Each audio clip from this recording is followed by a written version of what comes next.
Мужчина задержал чихание и порвал себе горло. Это первый случай в истории. У мужчины был насморк, и он постоянно чихал. Он вел машину, на светофоре прям накатило. Чтобы не сбиться с курса, он подавил приступ чихания и тут же испытал жуткую боль. Когда он прибыл в больницу, боль стала нестерпимой, а горло опухло.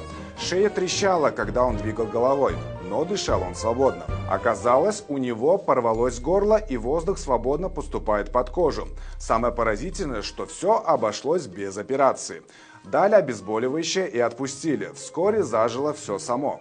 При чихании давление в горле и так растет. Если зажать, давление еще вырастет в 20 раз. Не делайте так. Предупредите своих близких и родных.